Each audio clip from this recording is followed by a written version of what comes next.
Yo, what's up? I said I just have a friend, have a friend, have a friend. All right. I'm gonna just blog about kind of learning.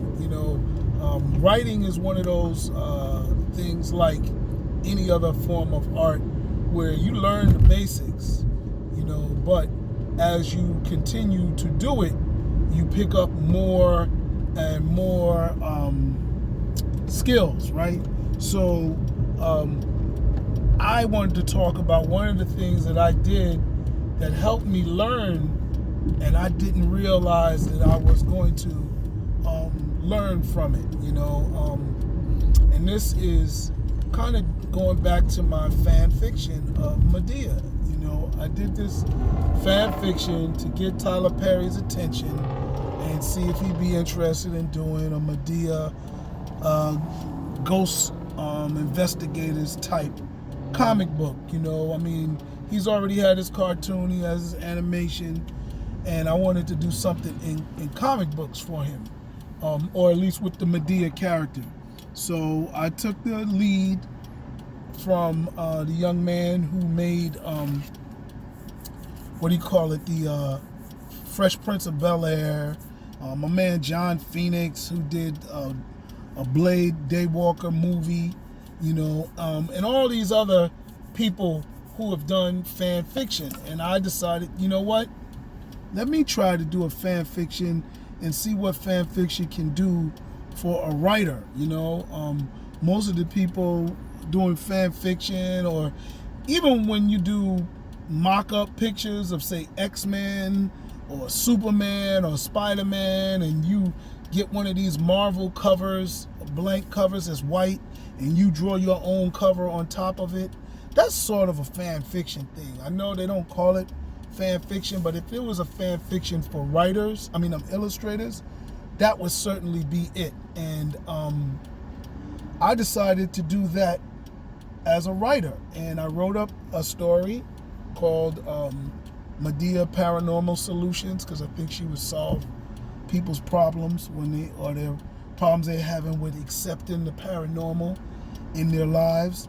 And it was called A Case of the Disappearing Collard Greens. And it was fun because I actually wrote in each one of the characters that were in the Medea Boo movies. So, all right, people got music so loud it sounds like it's coming from my car. But yeah, so it was like one of the Medea Boo movies, which I felt was like the best cast of Medea's movies, right? So I used that, and I took all of the two girls, the women that were in his stories, and gave them authentic lines. One of them always has the pee, the other one is extra paranoid, and amongst other characteristics, right? Her brother always calls her out and says she's a man, or at least he's done that in the Medea Boo movies. He hasn't consistently done it in the Medea movies, but in the Boo movies, yeah, he did it in both of the Boo movies. And then the one in the War Vet, Heathrow, I thought he was a funny character. I didn't put Tyler in there because he plays in both of the movies as well, but he's sort of the straight man for Medea.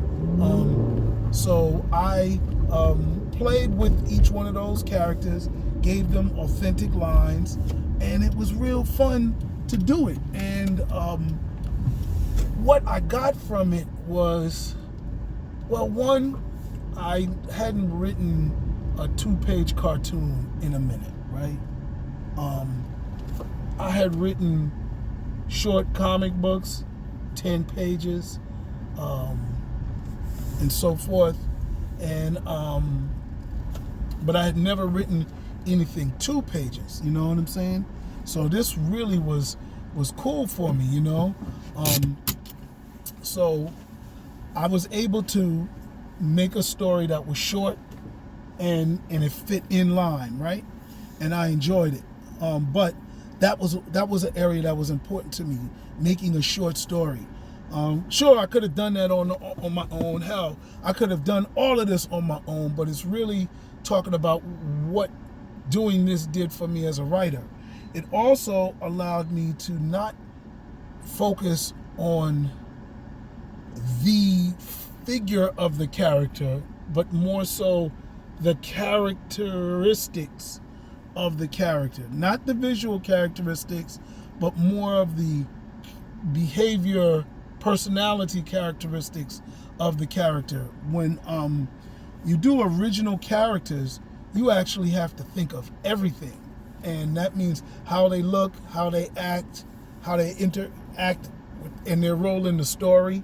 And in the process of doing that, you can compensate for not having certain elements there, and still pull off a great story.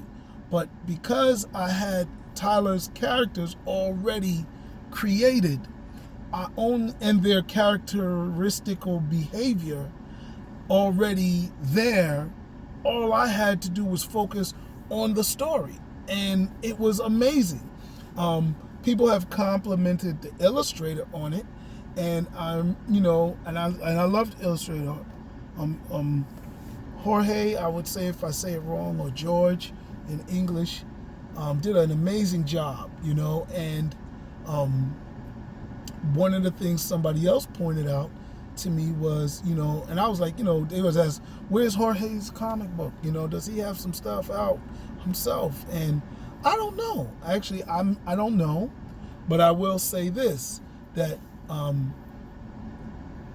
somebody else pointed out that, yeah, it's easy to draw characters that have visual references like Medea. Not only is it a sketched out character, but it is a real live person. And you can go to film and look and see that character in all of their different dimensions. You also have behavioral references. So when you are drawing them saying certain things, you can illustrate them saying it in the way that they say it in the real film. So that is amazing. So not only does it help, me as a writer to have certain things already covered, it also helps the illustrator to have certain things already covered. Now, those are things that I got. I was able to, I think I'm going to focus more on characteristics. I'll go back and review, like when I have ensemble stories with more than one character in there, I'm going to focus on their individual characteristics. I know, like in my story, The Harlem Shake, I have 7 characters, and I mean, somebody's got to die. I want to kill somebody off because it is a hefty load to kind of give all of those characters room to do things and then come out of the story still alive and have gotten grown from it. You know what I'm saying? So every character should get a little something, But unfortunately, there is going to be your Scooby and Scooby-Doo and Scrappy. Shaggy, and they're going to have their own world, and the rest of the characters may get the back seat because it's really about Scooby-Doo. However, with Harlem Shake and my other story, Welcome to Boss Lady's Planet, I've got a bunch of characters that really are equal parts of the story. Yeah, maybe focus on one or two a little bit more than the others, but for the most part, they are all parts of the story. And with the Harlem Shake, I focused on their survival skills, right? They're all survivalists. So in the story, I'm wondering, this one is a good marksman. It's like a video game. This one is the strategizer. This and this and that. And I have a little bit of comedy in there and a little bit of age reference, a little bit of gender because there's females, there's males, but it's not as much as I had to do with doing the Medea comic strip. So I think that's another thing that's impacted my writing. The last thing I'll focus on, or just wanted to mention, was how it inspired me as a creator of this fan fiction package, right? To do other characters, right? To do more fan fiction. I did have to pay for the illustrator, so it's going to cost money, so I have to save up to be able to make it financially feasible. But I think, I put my idea out there. So if Tyler Perry ever does a comic book, my bar is set. So he's got to do better story, and you probably have to do better illustrations, right? But my bar is set. I felt like I should have done this Mace Windu short, this story idea that I had, that he didn't die when Anakin cut his arm off and Palpatine electrocuted him out the window in the Star Wars movie. And now there's rumors that he may be coming back as an old man. And I'm like, damn it, I missed my pitch. And I really wasn't making the pitch hard. I just had the pitch in my back pocket just in case I meet somebody and my books blow up and they're from Star Wars and they say, hey, you got a story? I'll be like, I want to bring Mace Windu back. Now, I still have a Mace Windu backstory and an origin story that I think is untapped. How he got to be who he is as a human. It's an expansive universe, so he could be any type of human, He could be, like they say, where's the black people from? Well, I can tell you where the black people's from. I can write that. I don't know why it feels so different. I feel like a lazy writer sometimes when I think of fan fiction stories, especially like with the Mace Windu, because I have other space stories that I could be telling myself in universes that's already mapped out. But there's something about having the play pieces already there in a successful sandbox, right? We talk about what universes are, and if the Star Wars universe is a sandbox, man, it's a beautiful sandbox. It's more expansive than, say, Star Trek, which really focuses around each crew. So whichever you go in Star Trek, you kind of have to have it through one of the crews. Picard, Kirk,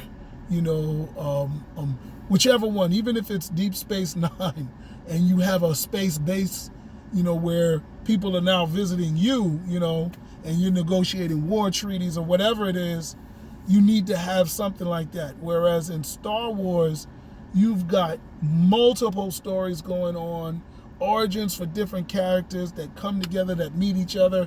Where are the Sith from? Where is this Jedi from? Blah, blah, blah, blah, blah. There's so much stuff going on. It's a very busy sandbox.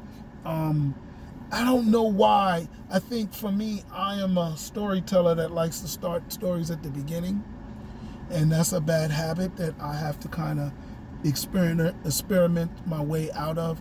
And by that, I mean, I like to, do the Dorothy, she finds this, then she finds this, now she finds that. Not that she has two of these pieces, and let me tell you how she met this piece later on in the story, and we'll find out this character's backstory in the future as we go down through the story. She'll find out, well, damn, that's who he is, and he finds out too.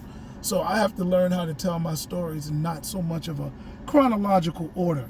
But that's where I am right now, and it is an entertaining story form. It's just one of the many different ways to tell a story, but that's how I choose to tell. That's how I tell my stories now. So I feel like I got to diversify it, and I got to experiment with it because I want them to be just as enjoyable as my other stories are. So when I tell my big universes, I sort of think of learning about the universe from the beginning out. So when I start talking about my stories or my universe, you're not picking it up mid-story, right? Whereas if I was to tell a Mace Windu story, I'm not telling you about the Jedi. You already know about the Jedi, so I'm going to tell you he is a Jedi. Whereas if I was going to come up with my, spiritual monks, I would have to tell you who the spiritual monks are, where did they get their powers from. Just because I feel that you didn't know it, even though it may not be so important to the story, it is important to the universe. And there's a little bit of world building that I need to lay out, whereas Star Wars has a basic world building that is universal and most people understand once you say Star Wars, right? So there's a fun thing about that, and that can be in a lot of different worlds, and not just Star Wars. If I was to write a Walking Dead novel, if I was to write a Game of Thrones novel, if I was to write a Lord of the Rings novel, those universes, those worlds are already established, and you could pick it up mid-story. Whereas if I was to tell my own evil or Middle Earth story, I would have to, come up and define and describe it. So I don't know. I think that's a little bit of it. So anyway, I'm inspired to do more fan fiction. I learned how to get into more of my characters, different characteristics, and I'm gonna bring those to my stories. Other than that, that's it, y'all. Peace.